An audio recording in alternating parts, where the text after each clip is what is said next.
Well, hello. I hope you all are having a super duper fantastic evening. Look, it is Dineen, 12 Days of Christmas. Y'all know I love singing a song, and today is the sixth day of Christmas, and it's your girl, yours truly, Dineen Merriweather, who will be bringing the message on tonight, and I am so excited. But first, let me say thank you to all of the wonderful people that we had come by so far. Pamela Hempstead, the Money Cook, Janelle Pulley, Missy Brown, and Tiffany Tunsil. Thank you guys so much for already stopping by Denise's 12 Days of Christmas and dropping your nuggets. So look, right now, before I introduce myself, I want you to go ahead and get your pen, your pad, your paper, whatever you want to call it. And I want you to get ready for these nuggets that I am about to drop. So the conversation that we're going to have tonight is all about you are always building your own house. You are always building your own house. All right. So before we get into this conversation, let me go ahead and introduce myself. My name is Dineen Merriweather.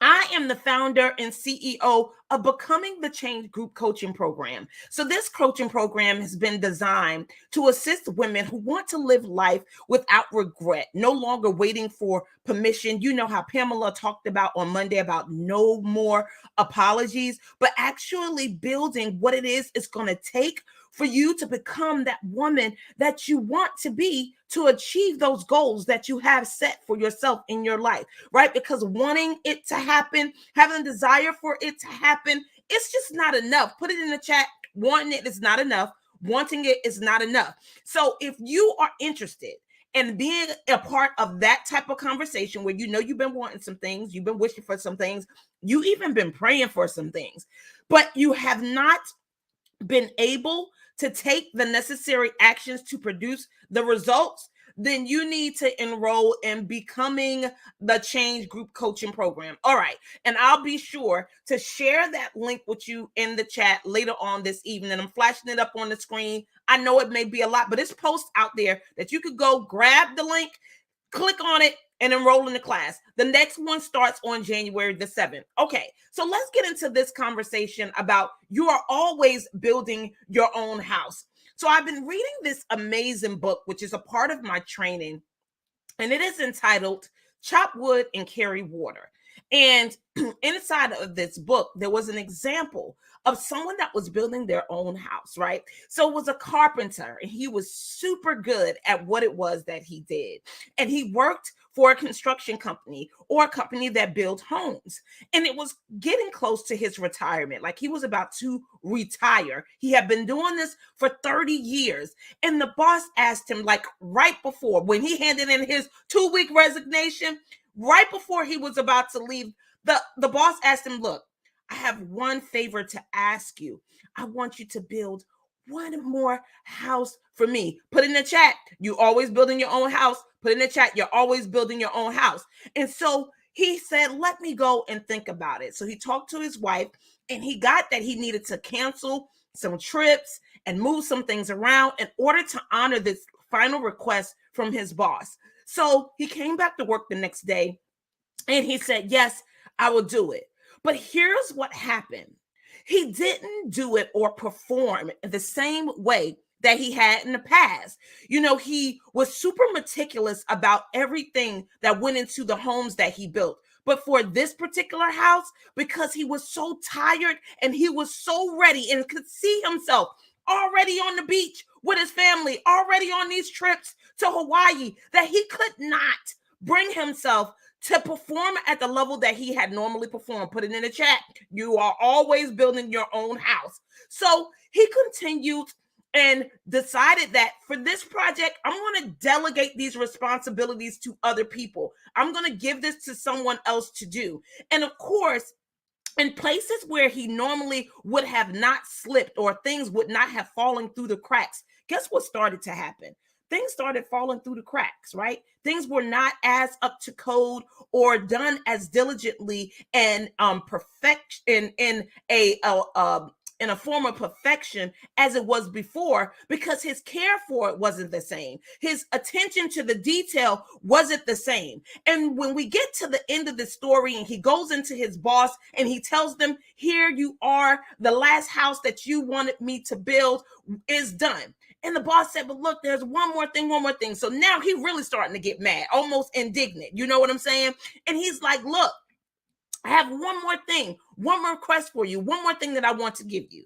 And he pulled out this box, and inside of the box, it was a shiny key. And he took it out and he said, the house is yours. Now, when he sat there with the key in hand, you do get his feelings, they were hurt. He was heartbroken because he didn't realize that he was building his own house. So the care that he had done all the way through the 30 years, performing at a particular level, he didn't do for his own house. And I get that he didn't know that it was his house, but here's the thing, and here's what you got to get. Even though you may not think that you building your own house at all times, and you think you helping me, and you think you helping the boss, and you think you doing this for other people, I want you to get, you are building your own house. And I definitely got some points that I want to give to you. Go ahead, put in the chat, you are building your own house. You are building your own house. Now, as we got that there was some enjoyment or some perceived enjoyment about retiring, and you put in your time, and I get that you should be able to celebrate. But here's tip one that I want to get to you. Stop rushing to get nowhere. That's what I said. Stop rushing to get nowhere. Because when you totally get that you're building your whole own house, you get that every step that you're taking, every product that you're bringing in, every time or minute that you use building the skill, having a conversation, working overtime, making the phone calls, doing the things that people don't want to do, not really understanding why you got to give this extra time and no one else have to give it, why you're the only person at the office late and everybody else is at home, why you're the first person that's here at the job in the morning and everybody else is still in bed. I want you to get that. Don't rush to get nowhere fast. Just continue to do the things that you have been doing, because I want you to get that you're building your own house. So stop rushing to get nowhere. Don't rush to be the person that's not showing up on time. Don't throw in the towel and give up all your integrity and your commitment and your dedication, because you are looking at the people that's around you, because they don't get that they're building their own house too. Because here's what you got to remember: rushing to get something done don't mean that the quality is going to be what it needs to be in order for it to give what it's supposed to give. You know how my children always say, oh, mommy, it gave what it was supposed to give. I want you to get that the way you show up each and every day in every place will represent the house that you're building for yourself. So stop rushing to get nowhere. Number two, consistency makes it effortless. So here's what you got to get to. The different things that you do daily or consistently or over and over and over and over and over again, it may be tedious. You may get tired of doing it. You may even get bored with doing it. I mean, you could tell in that story that man was tired of building houses and going above and beyond and all of the details that it took in order for it to be at a high level and to have the wow that people were used to experiencing when it came to him building houses. Well, here's the same thing for you. The way that you do the things that you do, no one else can do them. But don't get tired. Don't get fatigued and doing it over and over and over and over again, because your consistency is what's going to make it effortless. See, I know that sometimes when you're starting a new thing, it feels hard and it feels like you don't get it and you don't know what to do and you don't know what to turn. Put it inside the chat. Consistency make it effortless. Consistencies make it effortless. So you got to stick to doing that same thing over and over and over and over and over again, because it's just going to get easier and it's going to get better. Number three, I need you to be dedicated to the process. Put it in the chat.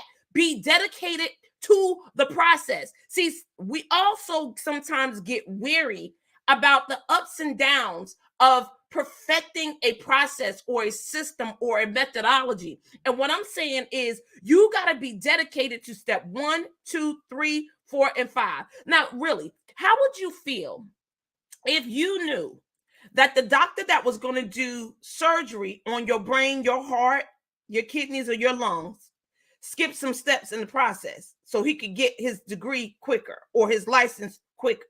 Now, how do you feel about that? Do you feel secure? Do you feel like you have the best doctor that you could possibly have? Or do you feel like him cutting these corners could be life or death for you? And here's how I need you to see while you are perfecting the process, that you don't get tired and don't get weary and well doing, because the process is what's going to get you to perfect what it is that you're doing and make it easier. But if you resist the process, it ain't going to get no easier and you ain't going to get no better. Do you understand what I'm saying? So be dedicated to the process. All right, moving on. Number four, your willingness to perfect the gift. So here's the thing. We are all talented in certain areas of life, right? God has given us some talents, some of us many talents, some of us many gifts, skills, things that we have acquired. But what you got to get is that in order for you to perfect it, to develop it, to make it as effective and efficient as it could possibly be, is that you got practice. You got to perfect the gift. You got to use it over and over and over and over and over again. Put it in the chat. I got to use my gift over and over and over again. I got to use my gift over and over and over again. And here, sometimes we think that people are taking advantage of us when we have opportunities to use our gifts. Sometimes we feel like, no, it's too valuable. You're not paying me enough. Or sometimes we feel like, no, it's not special enough, so I don't want to use it, right? We have all these different conversations about what it is that we have in our hands that God has blessed us with. And what I'm telling you is that you need to be willing to put into action the things that you have and that God has blessed you with.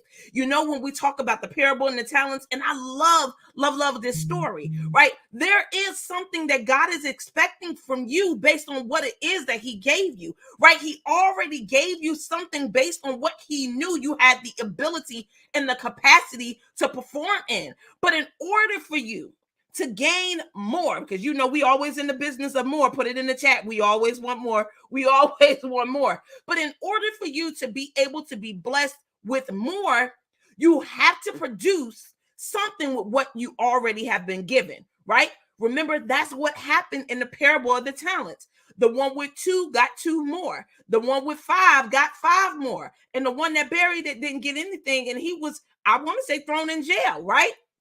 He buried his gift for whatever conversation that he had that was disempowering, that didn't allow him to take action on what it was that he needed to do. And think about it. He was also the person that the master gave the least to.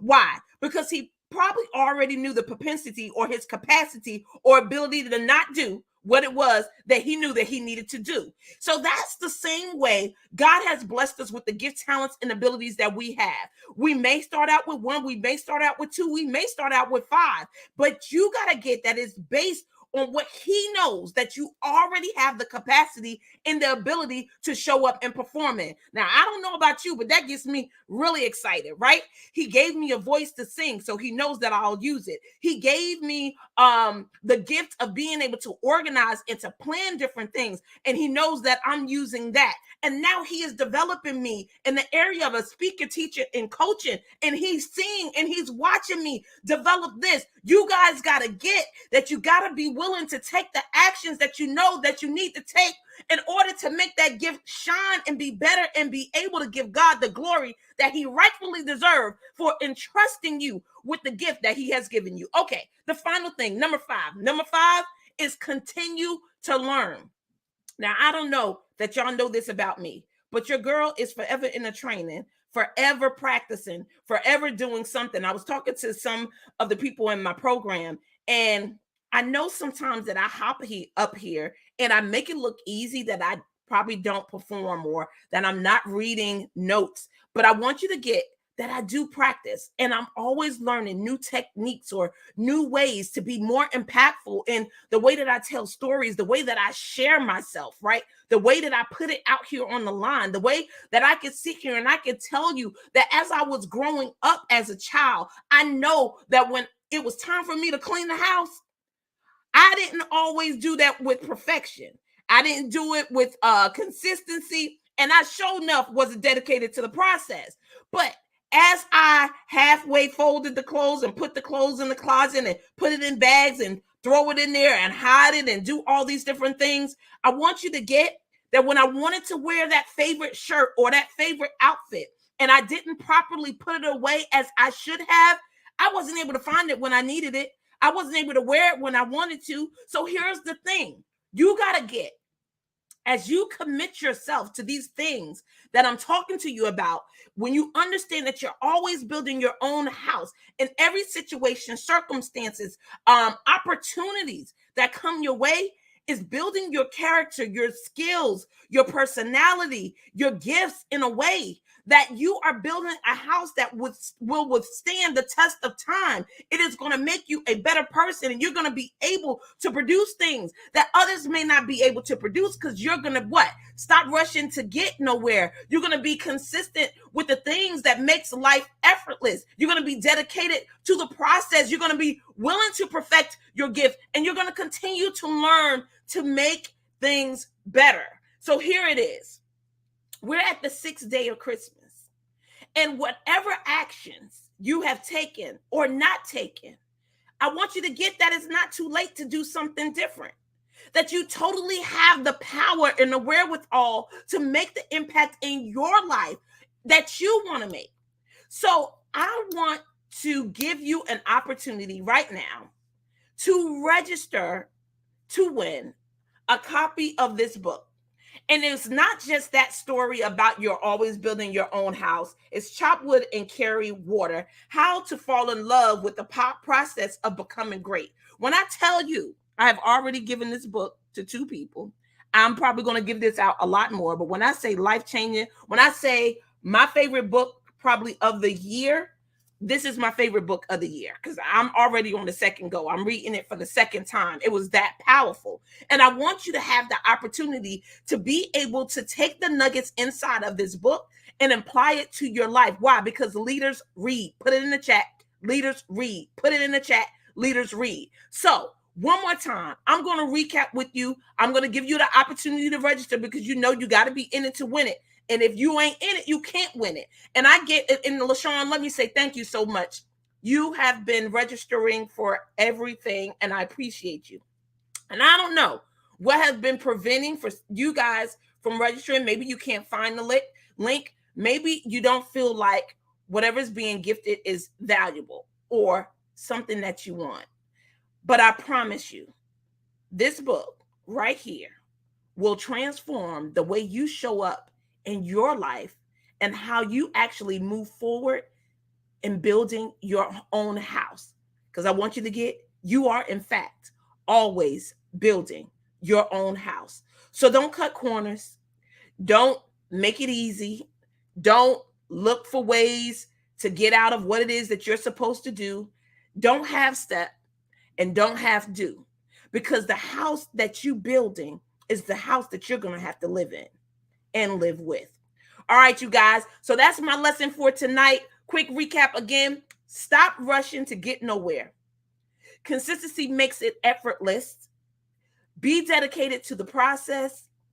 Willingness to perfect the gift, the talent, the ability, and continue to learn. Never get tired of learning in your lane and what it is that you are perfecting, that you're gaining skill and knowledge in.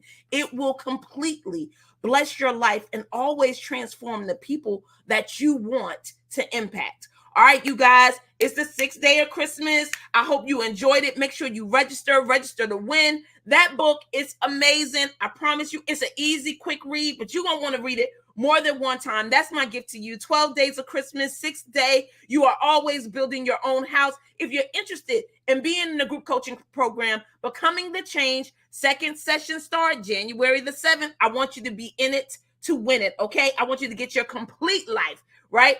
So I love you. Looking forward to serving you. I'll see you guys tomorrow for the 7th day of Christmas. And the 7th day of Christmas, y'all know 7 is my number. I just want you to know 7 is my number. I'll be teaching you guys tomorrow as well. So I look forward to seeing you then. Enjoy. Have an amazing night. And thank you so much for being here.